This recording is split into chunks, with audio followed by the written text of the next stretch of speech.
نحمده ونصلي على رسوله الكريم اما بعد بسم الله الرحمن الرحيم عن ابي هريرة رضي الله تعالى عنه ان رسول الله صلى الله عليه وآله وسلم قال بادروا بالاعمال سبعا هل تنتظرون الا فقرا منسيا او غنى مطغيا او مرضا مفسدا او حرما مفندا او موتا مجهزا او الدجال فشر غائب ينتظر او الساعة فالساعة ادہا وامر رواہ الترمذی۔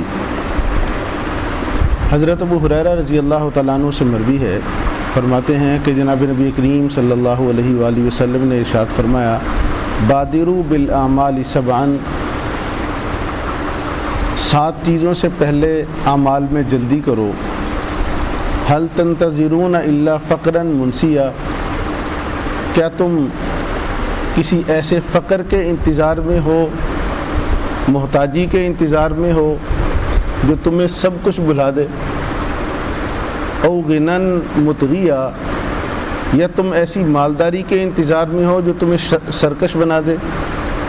او مردن مفسدہ، یا ایسی بیماری جو تمہارے اندر خرابی پیدا کر دے؟ او حرمن مفندا، یا ایسا بڑھاپا جو تمہیں سٹھیا دے، تمہارا ذہنی توازن ہلا کے رکھ دے؟ او موتن مجہزہ، یا جلد آنے والی موت کے انتظار میں ہو؟ اب الدجال، یا تمہیں دجال کا انتظار ہے؟ فشر غائب ينتظر، دجال تو ایسا شر ہے جو نظروں سے پوشیدہ ہے، جس کا انتظار کیا جا رہا ہے۔ اب الساعة فالساعة ادہا وامر، یا تمہیں قیامت کا انتظار ہے تو سن لو، قیامت تو بڑی وحشت ناک ہے اور بہت کڑوی ہے۔ اس روایت میں جناب نبی کریم صلی اللہ علیہ وآلہ وسلم وہ اعمال کی ترغیب، اس کی تلقین فرما رہے ہیں کہ اس وقت تم جس حالت میں بھی ہو اعمال میں جلدی کرو، ورنہ یہ جو اگلے 7 حالات ہیں یہ جب کسی پر آ جاتے ہیں تو اس وقت انسان کو اعمال کی فرصت نہیں رہتی۔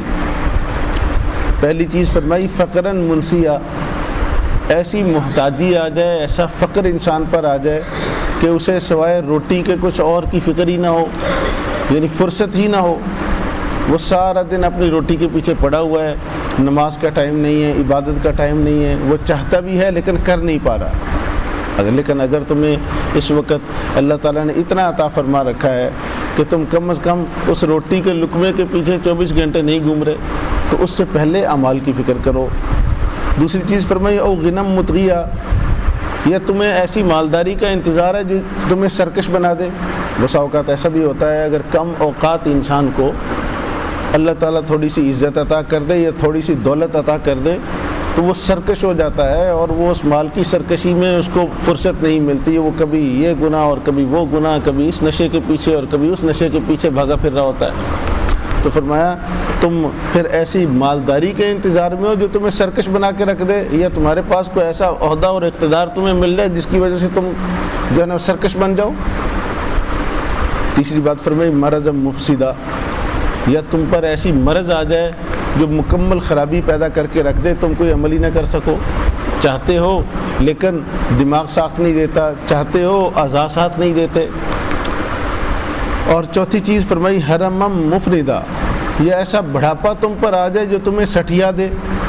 بڑھاپے میں عام طور پر دماغ بھی تو ساتھ بوڑھا ہوتا ہے، اس کے نتیجے میں انسان بہت سارے کام کرنا بھی چاہتا ہے لیکن دل و دماغ ساتھ نہیں دے رہے ہوتے، اتنی کمزوری آ جاتی ہے۔ تو فرمایا یا تم اس بڑھاپے کے انتظار میں ہو جیسا آج کل ہے کہ جی آخر عمر میں جا کر عبادت کریں گے، ساری زندگی جو مرضی کرتے رہیں، اس کے بعد آ کر پھر وہ کہیں کہ اب مسجد کا رخ کریں گے، اب چاہے پتہ ہو کچھ یا نہ پتہ ہو، لیکن اب وہ جو ہے نا وہ کہیں گے کہ چلو ہم عبادت کریں۔ تو عبادت بڑھاپا اس کا انتظار، ایک تو ہمارے پاس سرٹیفکیٹ نہیں ہے کہ ہم بوڑھے ہوں گے، اور دوسرا یہ کہ بڑھاپے میں آپ کو کیا معلوم کہ انسان وہ آپ کو فارغ نظر آ رہا ہے لیکن اس کا ذہن ساتھ نہیں دے رہا کسی بھی نیک عمل میں۔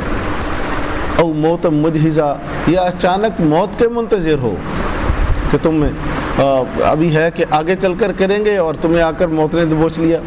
کتنے لوگ ایسے ہیں جو اس انتظار میں تھے کہ کل سے نماز شروع کریں گے اور ان کو کل نہیں آئی مگر قبر میں پہنچ گئے. اب الدجال فشر الغائب ينتظر. چھٹی چیز، یا تمہیں دجال کا انتظار ہے کہ اس وقت آ کر عبادت کرو گے تو اس وقت وہ اتنا بڑا فتنہ ہوگا. آقا کریم صلی اللہ علیہ وسلم فرما رہے ہیں وہ اتنا بڑا شر ہے جس کا انتظار کیا جا رہا ہے، اس کا تم سوچ نہیں سکتے. اس کائنات پر اتنا بڑا فتنہ پہلے کبھی نہیں آیا ہوگا جتنا بڑا دجال کا فتنہ ہوگا. اور ساتویں چیز ہے قیامت. فرمایا قیامت جب آئے گی وہ تو بڑی وحشت ناک ہے. اس وقت کیا تم عمل کر سکو گے؟ اتنی کڑوی چیز ہے کہ اس وقت کسی کو کوئی خبر نہیں رہے گی. تو اگر ان 7 چیزوں، فرمایا ان 7 چیزوں سے پہلے نیک اعمال کی فکر کر لو تو اللہ تعالی ہم سب کو فکر کی توفیق نصیب فرمائے.